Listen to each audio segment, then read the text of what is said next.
And hi, welcome. So I just want to make some corrections to the last video I made. Okay. Of course, these are not professionally done. Okay, that's why they're called ramblings. They're not actual lectures. And yeah, just a disclaimer: my PhD was in nuclear engineering, not physics. So I didn't take these physics courses, and I'm kind of learning this on the fly to sort of complete my knowledge a little bit. As a result, a lot of my Feynman diagrams, for example, this one, so right here, this is a wrong Feynman diagram. So I need to make a addendum, a correction to the last video in order to uh, correct the errors I've made. Okay, and I'm going to list some of the sources down. One of the very useful sources is this Quantum Electrodynamics and Feynman diagrams or Feynman diagrams by Science Click English. Okay, I'm going to put this in the description, or else I'll put it into the GitHub. Okay. Okay, this is another example of some PowerPoint slides which are good. Okay, these are by Professor Tina Potter by Cambridge. University of Cambridge. Okay, you can look at that as well. I won't be including this because this is more complicated. I mean, it's good. I'm just showing you that there are resources online, but I guess one of the most useful is this one on archive. Okay, the X here is actually the Greek letter chi. Okay, so you can actually view this paper for free. Okay, it says here we give a short introduction to Feynman diagrams, and actually yes, Feynman diagrams, there's a fair bit of math that goes in. So what I have here are kind of so-called wrong or oversimplified versions. Okay, this is the same PDF that's open.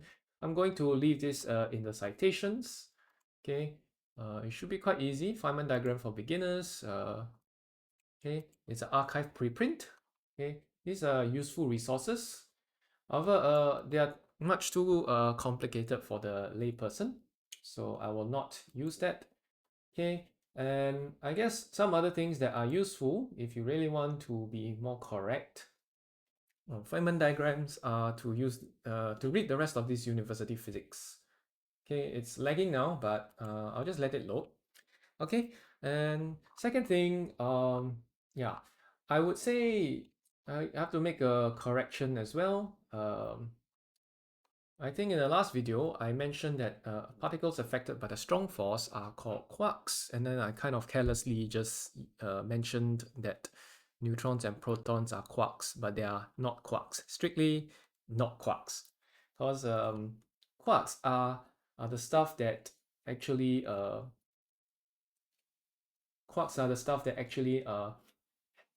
exist inside protons and neutrons. So let me draw it. So each proton and neutron has like 3 quarks.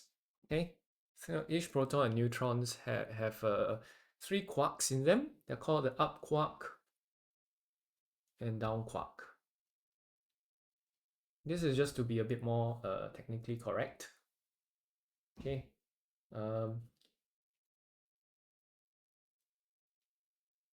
Okay, neutron.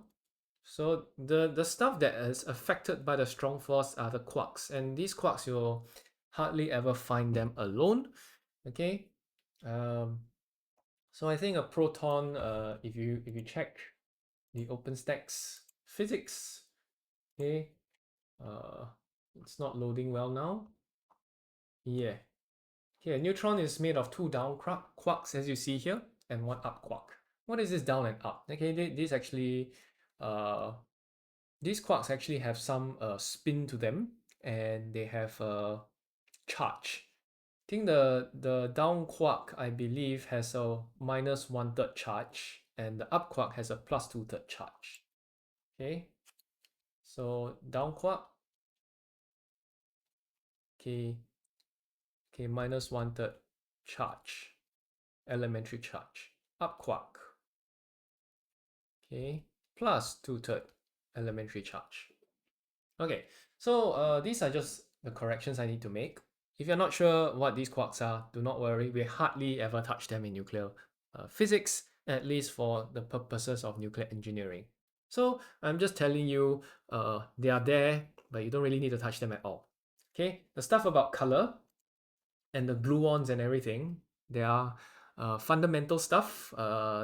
They explain how these quarks interact with each other, but we do not need to touch them by and large. Okay, so I'm going to leave that there. Now let's get back to doing Feynman diagrams correctly. So I'll just call this 9b, corrections to lecture or rambling. Okay, I'm going to put lecture, I'm going to cancel. Because it's not professionally done, lecture I can call rambling. Number 9. Okay, so let me do this. Corrections to rambling number 9. Okay, first thing, what's wrong with this diagram? Okay, okay, so for Feynman diagrams, there are some rules to how these arrows are to be drawn. Okay, so for example, this is a positron emission. Okay, positron emission. It requires energy to be put into it, so that is correct. However, antimatter should, the arrows for antimatter should flow opposite to time. So correction, let me do this. And there's a lot of math that comes into Feynman diagrams as well, or rather, Feynman diagrams are supposed to help you do good math. Okay, there's a lot of intricacy to that, but I'm using them here as a more useful way to describe how it's a neater way to represent, I guess a more standard way to represent how particles interact with one another. I think it's very useful. Okay, correction number 1. Number 1, it is that for this antimatter, arrows flow opposite time. So let me just redraw this diagram and the wrong way. Okay. Okay, so that's the time axis, and the x-axis. So this is wrong. Okay, so protons are here. I'm not going to draw the quarks. Okay, protons are here. And what happens is that what comes out is a neutron. Okay, and the W boson. W plus boson. Okay, so let me draw this. It can be used as a squiggly line. Some people use dash lines. Okay, these are conventions, but the rules are not as strict as the arrow rules. Okay, so what comes out of here? You have a positron and electron neutrino. Okay, so remember we are all going forward in time, so the arrows, I mean, they have to point upwards, so to speak. Okay, there's a positron here and an electron neutrino. So the electron neutrino will still be pointed in the forward direction of time, but the positron has to point downwards because it's antimatter. Okay, previously I put it that it's in the forward time direction. So this is wrong.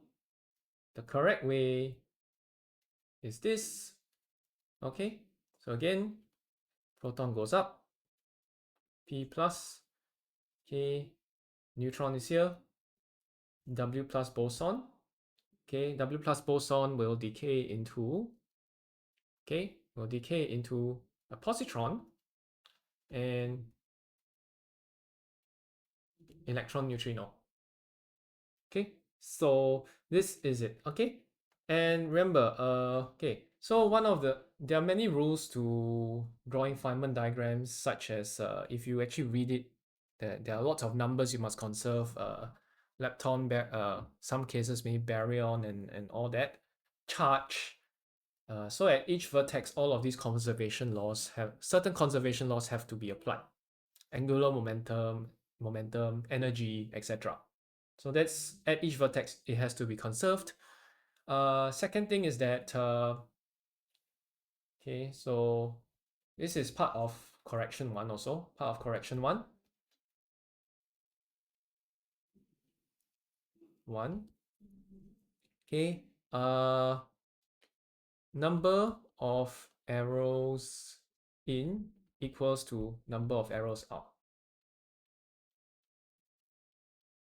Okay, number of arrows in equals number of arrows out. So at this vertex here, the positron has a down arrow, the electron antineutrino or electron neutrino has a arrow going out of the vertex. And this proton here should have an arrow in, and the neutron has an arrow out. So the number of arrows in and the number of arrows out at each vertex must be, they must equate. Okay, so that's the thing. Okay, but for most nuclear engineering, we don't even touch it. But I'm just doing this to get the facts right. Okay, so I can't sleep properly if you can't. If I leave this hanging and a wrong video, I put a wrong video on YouTube. Okay, so okay, next thing, next rule, correction number 2. Okay, spin half particles, i.e. quarks, or yeah, non-bosons, fermions. Fermions must have arrows. Bosons, no arrows. Okay, what are bosons? Bosons are photons. In the nuclear physics world, we talk about gammas a lot. We have what else? W plus, W minus, and Z bosons. Okay, and we have gluons as well. These they help to do they are intermediaries for the strong nuclear force. Okay, so these are all bosons. Okay, so bosons have no arrows. Yeah, so the way I drew this was also it also needs correction. So let me make a correction to this Feynman diagram, because I kind of did this messily.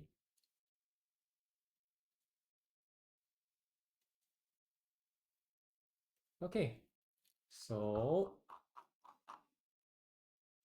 proton in and neutron out I should not use a squiggly line. Yeah.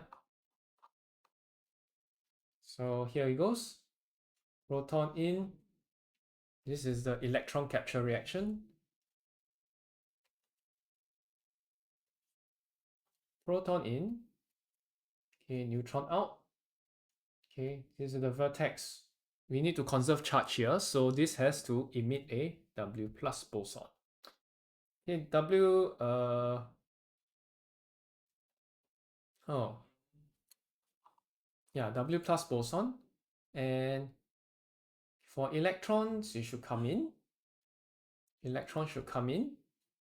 And remember, number of arrows in should equals number of arrows out. Yeah, so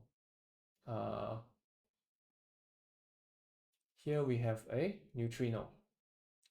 Okay, so the at this vertex here, the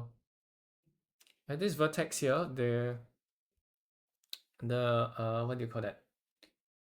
Charge must be conserved, so plus and minus will conserve, and yeah, number of arrows in equals number of arrows out. So this is electron capture. Okay, so this is the correct way. Okay, the wrong way is to use squiggly arrows for the electron neutrino. Correct way is to use a straight line from the vertex. Okay, so that's the correction I need to make. Okay, what else? I think this is fine. Except no arrows here. Okay, so I need to correct this. This one also is wrong because bosons not supposed to have arrows. So let's draw those correctly. Okay, electrostatic repulsion. Okay, so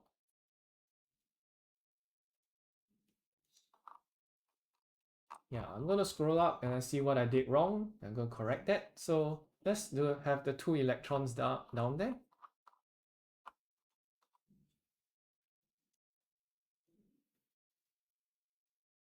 Two electrons coming together. Okay, let's do the left side first. Electrons coming in and coming out. Okay, and it emits a Z boson. Okay, charge is conserved. Yeah, charge is conserved. We can use squiggly line on dash line to represent bosons, but you cannot draw arrows here. Okay, so momentum is also conserved. So in the sense that when a Z boson is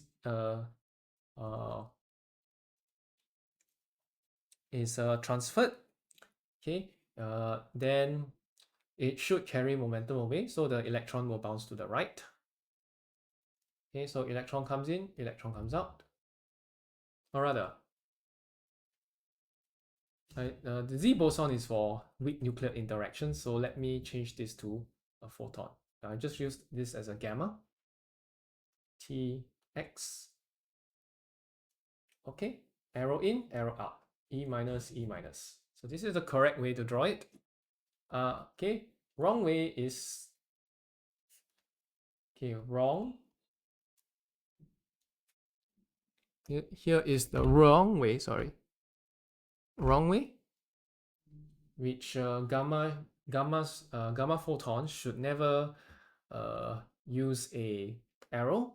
Correct way is use squiggly line. Okay, so you cannot draw no arrows on bosons. Okay, so yeah, it may be a little bit too much information, so if you're not interested, yeah, please skip ahead the video. Yeah, I'm just doing this to correct myself. Okay, so let's have neutrino scattering.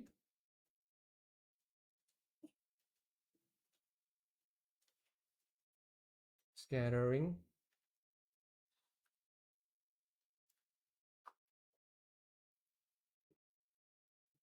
So X, T. So again, electrons in, electrons out. Okay, you can have a neutrino in. Okay. Okay. So this is a distinct time. And this is the vertex here. You have to emit a Z boson. Okay. So neutrino in and neutrino out. Okay. So that's how you're supposed to draw neutrino scattering across from an electron. Okay. So neutrino is correct. If it's anti-neutrino, then the arrows will point downwards. Another thing here, you see that I didn't even draw arrows at the bottom two electrons. So I need to point that out. Okay, so let me do the wrong example. Okay, electrons without arrow. Correct. Electrons with arrow. Okay, fermions must have arrows. Okay, so let's do anti-neutrino scattering.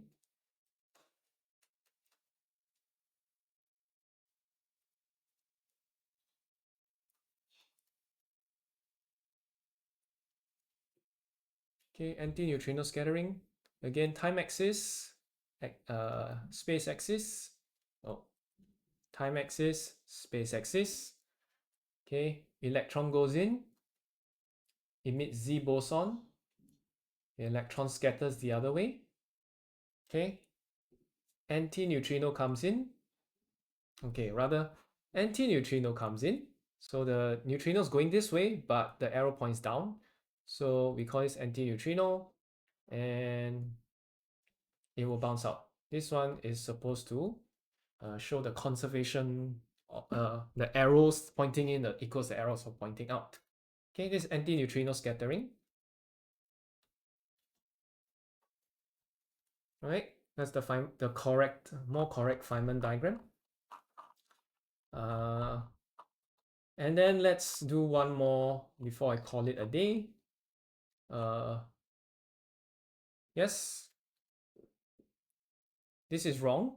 Okay, this is wrong. Let's do the correct way of beta minus decay. Okay, so again, bosons never put arrows on them. Okay, never put arrows on the bosons, and electrons and antineutrinos should never have lines. Okay, so let's do beta minus decay. So again, correct T, X. So we have a neutron going in. What it will do is that it will emit a W minus boson. At this vertex, charge is conserved. Okay, the number of arrows in equals the number of arrows out. Okay, so once this W minus boson goes out, it will decay into electron. This is a matter. Okay, this will decay into electron. However, it also decays into antineutrino. Okay, antineutrino arrow must point into the vertex. So at this vertex, arrows in equals arrows out. This is the correct way. What I did wrong,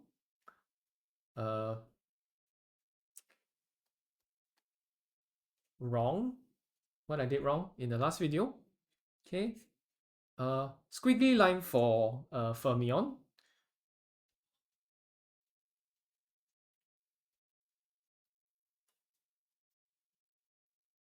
Squiggly line for fermion. Wrong arrow direction. Okay. And what else? Boson had an arrow. Okay. So the W minus boson had arrow, which is wrong. Okay, so the correct way is with no arrow.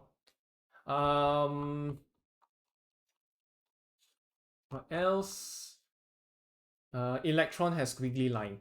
Okay, it's a little bit, no, it's not really forgivable, but okay, wrong.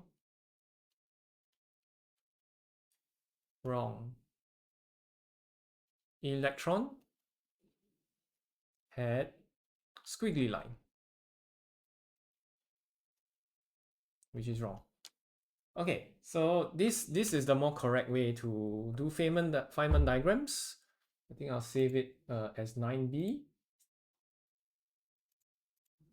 Okay.